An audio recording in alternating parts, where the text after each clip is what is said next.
Welcome, everyone. Welcome to our Inter-IFAS weekly series on memories of His Holiness Bhakti Tirtha Maharaj. We're so very happy to be here with all of you. And tonight we have a special guest. Her name is Acyuta Devi Dasi, and we're so excited to welcome her. As we share with you every week, we are live from the Institute House in Gita Nagari.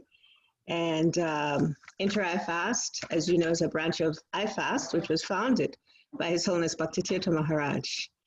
And so every Tuesday we get together and we talk about some memory from one of those persons that have had some association with him.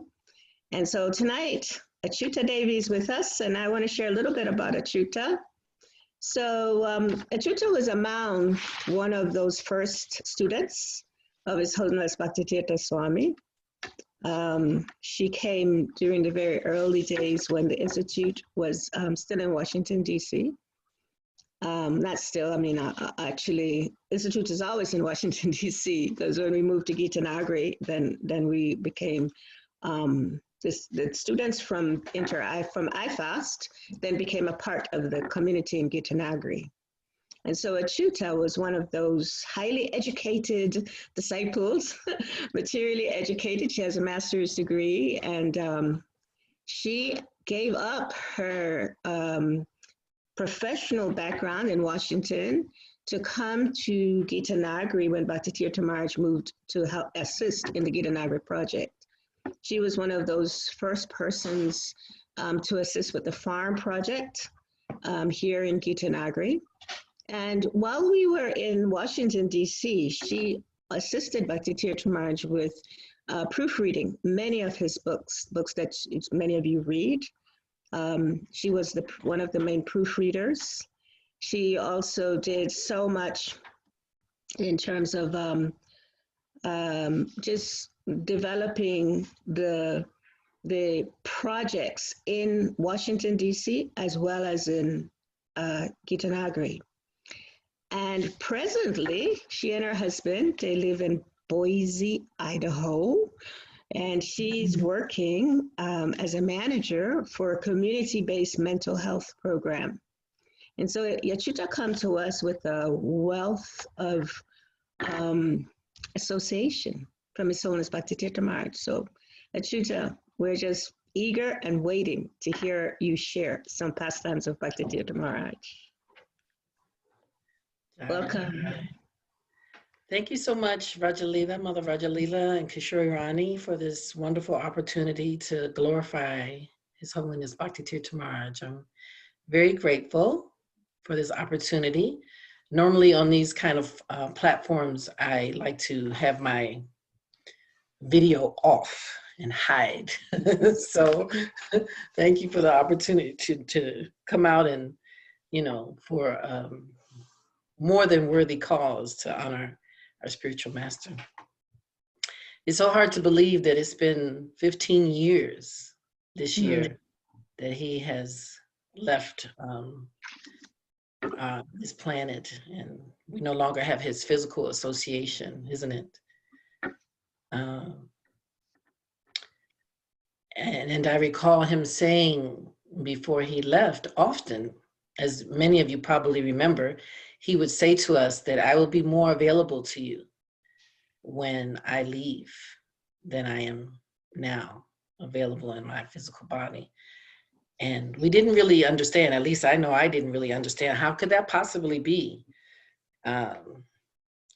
Because I was one of, like, as Rajalila said, what I called a part of the spoiled crew, because we were really spoiled by his association. We had so much of his association, and not many people have that benediction.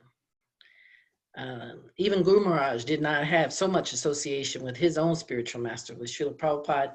He only associated with him less than a handful of times in his lifetime, but yet he had such deep love and affection and reverence and respect for his spiritual master. So sometimes, because we had so much association, maybe we became too familiar, or, took it for granted that he would always be there for us. And he is. We just need to connect with him in the heart. Sometimes we may not realize how present he is for us. Sometimes it may be through our dreams or through the association of his disciples or through his books, through his God brothers, so many ways that he makes himself available. We just have to open our hearts really to receive him, is what my experience has been. So I have to remind myself of that, mostly saying that for myself. So I'm remembering what I like to speak about is during that association, that time of associating with Guru Maharaj for so many years, how personable he was. He was so very personable. And I just want to share some pastimes of, just what I mean by that and how personable he was. He would often take us in Washington, D.C., he would also often take us on japa walks through this park. He would, on Saturday mornings after class and the whole morning program, we would all get together and go for japa walks through the park. And it was so nice, just having that kind of association in such a natural environment. And we would have picnics and, so many just social gatherings where he would use those opportunities for preaching and attracting, people to the movement, to Krishna consciousness. He was always looking for innovative ways to attract people. And so I remember now, actually, I hadn't thought about talking about this, but I want to share when I first met him.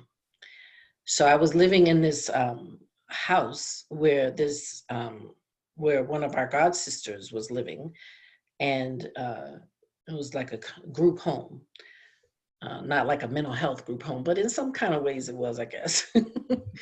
And she had this altar in her bedroom with a picture of Guru Maharaj there. And I asked her, who is that? And she told me, oh, that's my spiritual master. And actually he's speaking at Howard University. Please come, I would like for you to come. And I said, okay. So I went, and actually on the way there, I was with my husband, and we were in this intense, heated argument, which I can't even remember what it was about right now. But after hearing Guru Maharaj speak, and he was speaking about unconditional love, and after hearing him speak, we not only forgot what we were arguing about, but it was like we had never had an argument. Everything was, much better. Our hearts were lighter. We just felt so much more open. And from then on, I started going regularly to hear Guru Maharaj speak at Howard University. And then he invited us from there to his preaching center, which at that time was on Ingraham Street. And he had devised for the devotees, Mother Rajalila, who was one of the senior disciples living in the ashram at the time, to start teaching some classes, a variety of different classes. And it included cooking classes and bhajans. Mother Rajalila was leading the workshops on the bhajans. And then studying scripture and so many different, I can't remember all the different workshops we had, but I remember being in the workshop for with Rajalila chanting bhajans, and I really just loved learning the different ways to glorify the Lord, through this new language I was learning. I was already a vegetarian when I came to the Institute, when I went there. So I was happy to find, but I was just learning how to prepare vegetarian meals. So I was so excited to be able to go somewhere where I could eat food that I now, prefer to eat, and I could actually learn how to prepare for myself. And I believe Mother Yashoda Mai was teaching classes at that time. And she was very expert, and still is very expert at cooking, doing cooking classes, vegetarian cooking classes. So I was so excited. I was like, I can go there, I can eat. And I remember Rajalila had her deities set up there, and Gaurani Thai deities. And we didn't know much about deity worship. He didn't give us all of the philosophy at once. He used to tell us, take what you can utilize and the rest file it away for later. And so that's what we would do. And so it just went on like this with the workshops, attending the workshops, until finally I remember one day he told Mother Yashoda, he said, give her some beads and show her how to chant. And so this is, from then I started chanting. And it was very natural for me at this point. There was no question about, what is this, or, thinking was something not bona fide or being uncomfortable with. It was by this time, very natural, process for me, and something I was willing to readily embrace under Guru Maharaj's, guidance and instruction. So as like Rajalila was saying, years later, Guru Maharaj asked us he was working, he had been invited to lead the project in Gitanagari. There was a need for new leadership and devotees to come and take over the project. And so Guru Maharaj agreed, but he wasn't, sure who would go or how this would happen, because we were all, like you said, city slickers with these degrees and education. Nobody knew about growing food or, how to take care of cows or any of these things. But we thought, because we wanted to do something to please our spiritual master, we would just go. And so when I heard, I had just graduated with my master's, and my plan was, I had totally different plans. It was not to go live on a farm and take care of cows and grow food, but that's what we did. And there was no hesitation. We accepted the instruction and we went and lived there. I lived on the farm for about 15 years before later moving, away from the farm and into the city about an hour away from the farm to work there. And during that time, Gurudev, he would travel, just like many of the spiritual masters in our tradition, travel all over the world preaching, making disciples all over the world. But he would always come back to Gitanagari as his home base. And sometimes he would continue, with sometimes doing different activities and events there in Gitanagari with us, with his disciples. And some of the more memorable events that I remember, and he would take us like on bike rides. Recently, Mayapur Leela posted on Facebook the road that we traveled when we used to go bike riding. And I remember that one time going bike riding, and I couldn't keep up. I could barely keep up with him. Gurudev was always very competitive, so you had to really be on your game to keep up with him. And I remember just getting to one point at the crossroads, and I was like, I can't keep up like this. And I probably was one of the youngest in the group. And I thought, I'm going to go make an exit here, and because I can't keep up with them. And so I did, and the rest of the group, they went at the end of the ride to Mother Shama Goparupa's home in Gitanagari to jump in the pool. He's just so personable doing things like that. It just made devotional life so exciting whenever, he was around. And so we didn't even know what was going on in the rest of the world, events and the new music and the new styles. And we didn't care, because we, were with our spiritual master, just enjoying spiritual life, chanting and feasting and dancing and, just growing food and taking care of the deities. We were serving the deities every day, getting up early for Mangal Artik and getting on before Mangal Artik to serve the deities, and just our whole life, so absorbed in Krishna consciousness. It was the best time of my life. I remember another time, I could just talk about these things all day long. I was worried about, how am I going to talk about this for half an hour? But I see that's not going to be a problem. He used to take us to this park. I forget the name of the park now. I'm sure the Gita Nagri crew remembers, and they're still probably going there. But we would go to this park every summer, where they had like a little beachfront, and he wanted us to play volleyball. And so, again, if you were on his team, you can't beat your spiritual master at the game. So you have to be careful not to, show out, because you don't want to, beat your spiritual master, but somehow he would always win, because he was so competitive, and we had to try to, keep that, in mind. Gotta let Gurudev win, but then he's gonna win anyway, because he's good at this too. Another time that I remember was we were sledding at Mother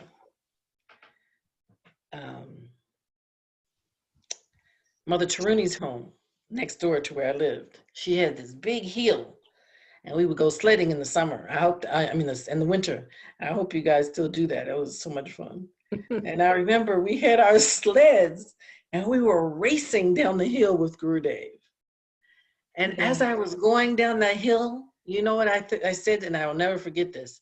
I said, it doesn't get any better than this in the material world. Like, this is as best as it gets. It was so much fun. Just racing with Gurudev down that hill, going back and forth and going back to the top. And he was, really challenging us to just go faster and do better and do harder, not just in games, but, in life. Yeah. Should I keep going? I don't know if you have it on your list, but I'm wondering if you would be willing to share that very personal story of you and him and Lilavati. Oh, yes. I have that at the highlight of my list at the end. Okay, good. Please. I can share it now. So it was just two other stories I wanted to share, but I can share that since you're asking. I debated about whether I would share, but of course it's one of the most personable experiences I ever had with Gurudev, so it's definitely worthy of sharing, even though it's kind of, intimate, kind of situation or thing that happened. So I was pregnant with my daughter, my first full-term pregnancy. My daughter was due to be born. I was any day now expecting her to be born. And somehow she decided that she did not want to take birth in that material body. And so she left. And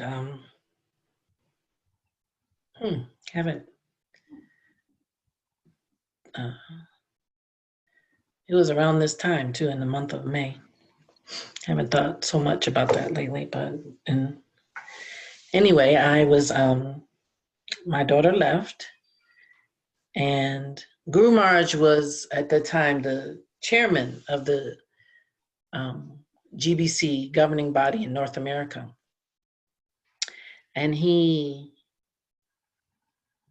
was informed about, Lilavati leaving her body in the womb. And he immediately canceled all his plans for this meeting, this very big meeting that he was to be the chairman of, and came immediately to Gita Nagri to be with us. And to be in a very personal way, we were at that time advised to try to see if she would be born naturally, to go through the, contractions and the birthing process and everything. And Gurudev actually came out with us, with a team of my god sisters and my husband, and we were walking as I was having contractions. And he stood in front of us, leading us. I wish that somebody could have videoed it, because no one probably can even believe that this happened, but it actually did. Rajalila was there. She can witness. And as I would have contractions, I would just try to squat down and, try to relieve the pressure.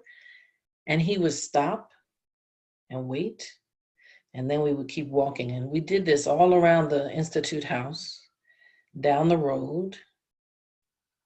And I think we must have went to Chintamani's house at the time from there. And it was dark. It was pitch black. And when it's dark in Gitanagari, it's pitch black. So it was very dark. It was a very mystical experience, actually. Excuse me. But he was there. Like, whose guru is doing that? Where? In the three worlds, does a guru take the time to do something like that? You know, to stop everything they're doing, stop their preaching, to just come and be with us. That's because he knew that was needed, desperately needed. It really helped me, save me in my Krishna consciousness, because of course it was a very difficult time. I was young, first-time mother, and to have to go through something like that. But Gurudev made it so much easier to go through just by being there. And then I remember we had a ceremony. He orchestrated the whole, you know, her whole transition. So we had a ceremony in the hospital, in the chapel.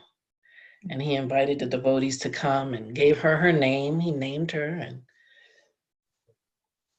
was there, some blessings over the body. And then we had classes afterwards at the temple. And it just really helped me to stay grounded and stay connected to Krishna. Of course, there was some anger and confusion I had at the time with Krishna, but Gurudev just helped me through that whole process, because he's just so loving like that. Yeah, just really helped me so much. Yeah, I remember he did a ceremony at Yamuna River on Gitanagari with the, with Lila Avati. Yeah, so we had her ashes. We always saw the river behind the temple as like an extension of the Yamuna River. So we thought, what better place, since this is where she was conceived and this is where she has left, that we would let her ashes go here. And so we had a whole ceremony there as well to let her ashes go into the Yamuna, which was very special. We do have pictures of that. Yeah. I remember Leelavati also stayed in your womb for 9 months before she left. Yes. Yeah. It's quite, that was, for all of us, it was a learning experience on so many levels. Just watching you go through that and your strength and your determination, and you know how you managed that after, and how Gurudev just was there for you. He was so present for you. He was like the father, his father, you know, your father. Yeah. Yes, definitely. And without him, I would not have been able to go through that experience like that without his loving kindness and support. Yeah. Yeah, you've had so many beautiful experiences with him. I remember you're the one that had like a green thumb, and anything you grew on the farm would just grow so nicely. And he really wanted us to be self-sufficient, but I don't know if we ever, you know, at least we were able to have vegetables. And you were so responsible, you and your husband, for that. And I remember Gurudev so many times, like, just glorifying you for growing the way that you grew. Do you still grow things? Not like that. I have a small little patch in the backyard that I need to probably do something with. I see some kale and strawberries coming up from previous year, but not like at the scale that we must have had a couple of acres that we had going there. And Sadachara had put in a greenhouse at the time too. So we had greens growing in the middle of the winter. There would be snow outside, and inside this greenhouse, there wasn't, at the time, there was no artificial heat. The way it was designed to contain the heat.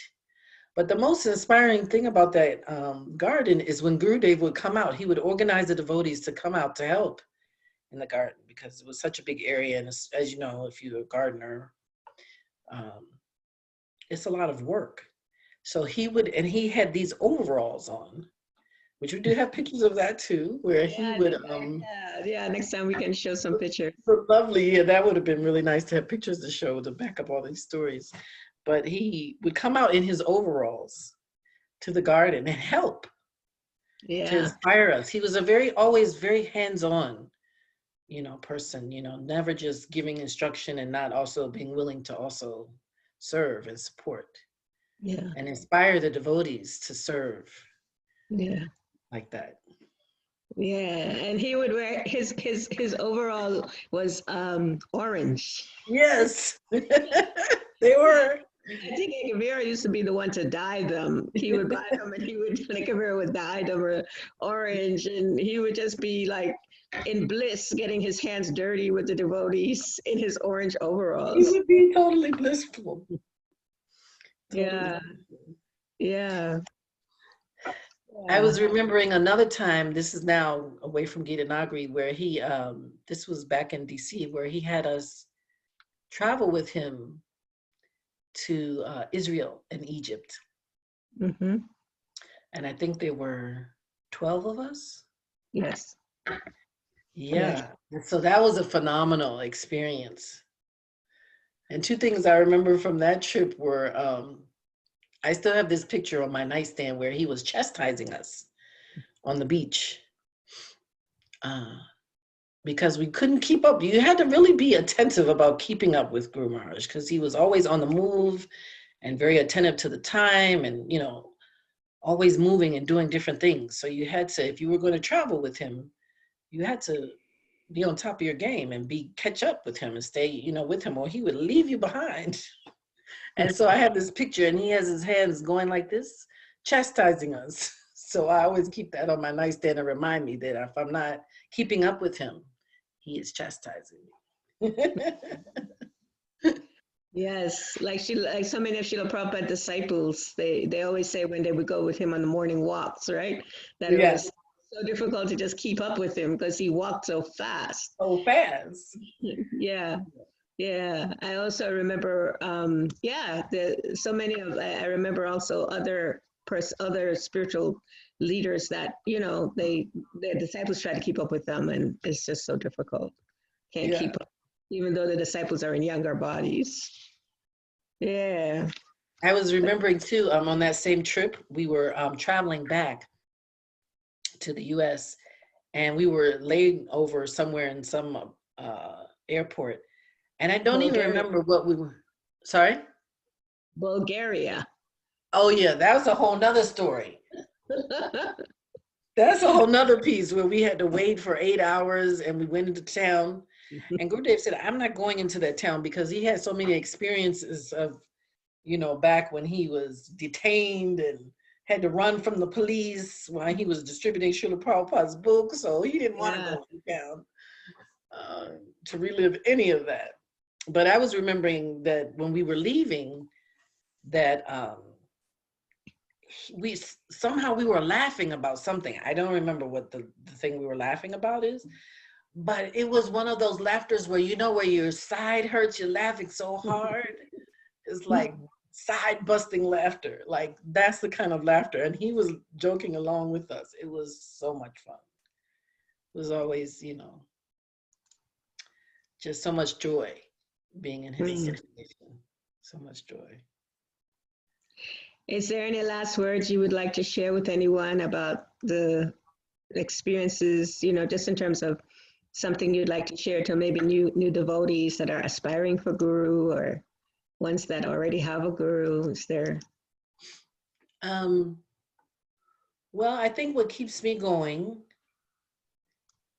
I would like to share is that if I can somehow, through my words or my actions, remind someone about Gurudev, then I feel like, I've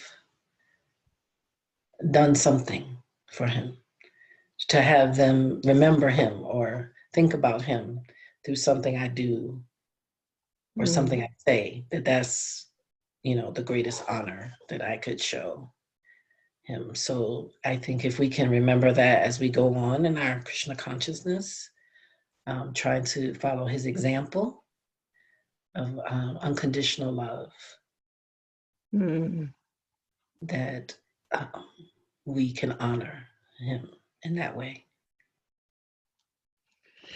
Well, thank you very much, Acyuta, for your unconditional love to be here with us tonight.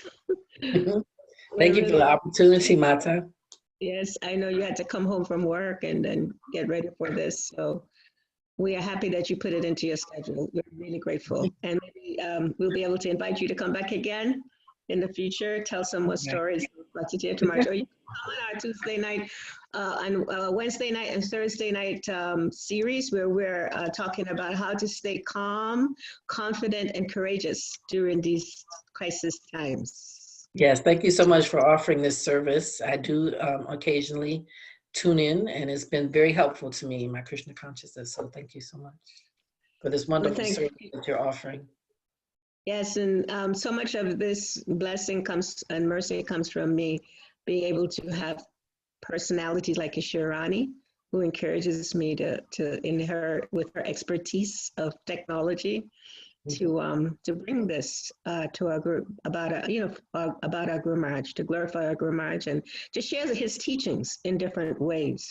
So she's quite an inspiration for me, and I'm just grateful that she's here and she's offering us this technology to do it. So here we are. Thank you, Kishore Rani. Kishore Rani ki. Thank you, Acyuta Devi, and we'll see you again soon. His Holiness Bhakti Maharaj ki jai. Praise to Bhakti Tirtha Maharaj ki. Hari bol. Hari Hari bol. Hari bol.